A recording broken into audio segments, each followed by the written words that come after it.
Hello, Starmates! Today we're celebrating the birthday of Boss JB and sa kanilang anniversary ni Kaplien. And today, maririnig natin ang storya ng kanilang pag-iibigan na nagsimula dito sa Star Maker. At ito na nga. Dear Starmates, good day sa lahat! Ako po ang inyong lingkod, Boss JV. Shortcut lang po ito ng hide and seek namin ni Kaplien. Actually, 1 year ko na po siyang sinusundan lagi sa anumang PR. Nagsimula lang yun nung nakitasking ako sa PR nila at may nagreto sa amin dalawa. Pero di ko po pinansin kasi tasking lang nga ni. After nun, lagi ko na siya sinusundan at lagi ako kinakabahan pag nakikita ko na siya sa mga PR. Kaya hindi ako nagtatagal. Titingin lang ako kung sino mga naka-queue. Pag nakita ko na siya, bago siya kumanta, aalis na ako.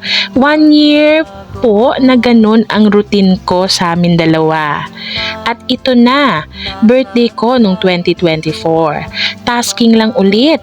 Nakita ko siya, sinundan ko ulit. At swerte ako kasi di niya ko nakita. Wow!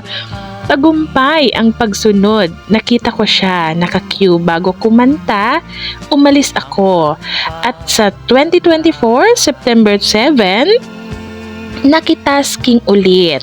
Nakita ko ulit siya, sunod ako ulit. At nabulaga ako kasi pagpasok ko, siya ang kumakanta sa entablado.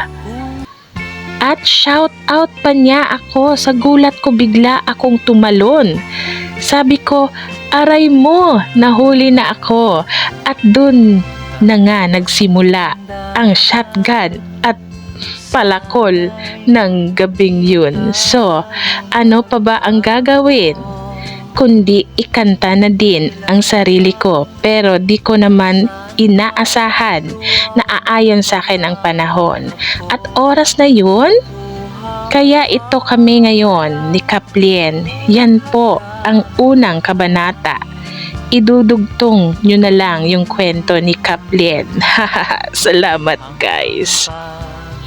At yun na nga, ang kwento ni Boss JB.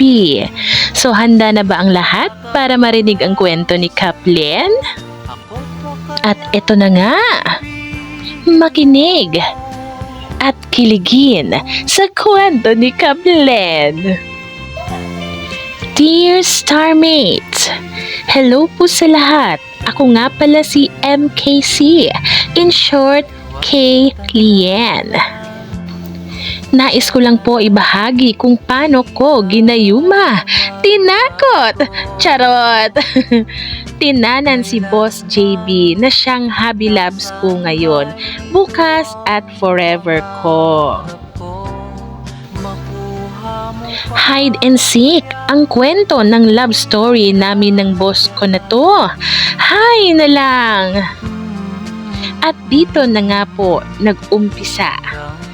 Nakita ko si boss minsan sa live niya. Sa di sinasadya, napasok ako at nagtasking.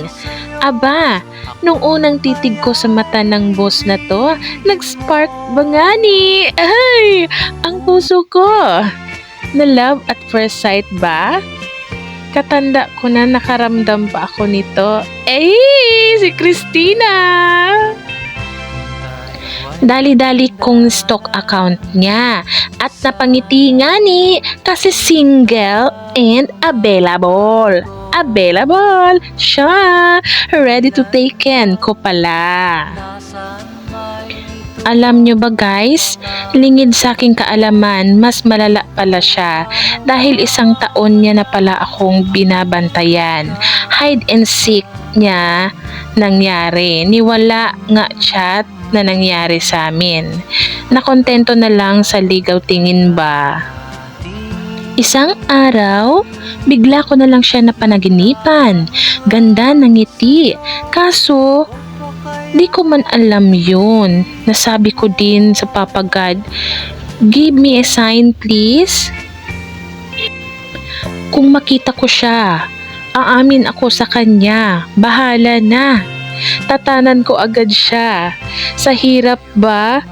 Hagilapin, lalaki na to. Wala man ako kaalam-alam, nasa likod ko lang pala, nakamasid sa akin. Pinapahirapan pa ako maghanap. Ay! Ito na nga. Gabi ng September 7, 2024, nakanta ako sa isang PR. Pumasok siya. Sabi ko sa wakas, natsambahan ko din. Dali-dali ako nag-chat. Sabi ko, "Boss, kumusta?" Kunwari lang. Sagot niya, "Okay lang po, natatandaan mo pala?" Ako? Paano di ko matandaan? Loko na to. Siya nga hinahanap ko. After ko kumanta, chat ko siya, sabay sabi, "Boss, pwede ba kitang maimbitahan sa PR ko?" Kunwari lang. At sumang-ayon man, wala siya kaalam-alam, tatanan ko na pala. Kabado ako. Sabi ko, "Boss, isang tanong, isang sagot." Mamahalin mo ba ako o mamahalin mo ako? Siyempre, di ko binigyan ng ibang choices. Sabay sabing, "Makuha ka sa tingin." Naghanda din ako.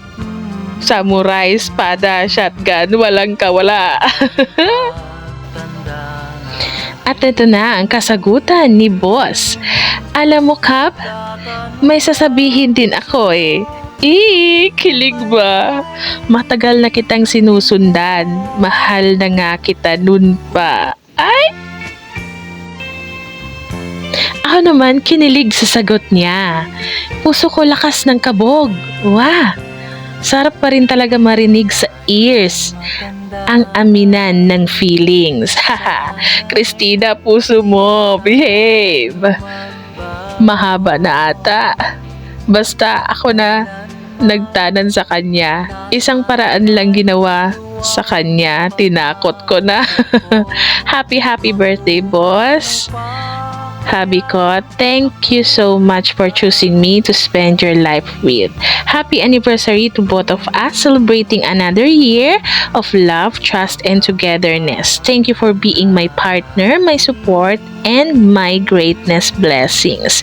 Here's to more beautiful memories and many wonderful years together. God bless always. Love you so much.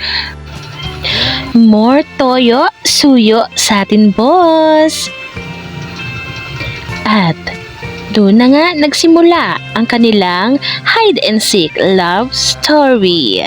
Ayan, once again, happy birthday, Boss JB, and happy anniversary sa inyong dalawa. Thank you.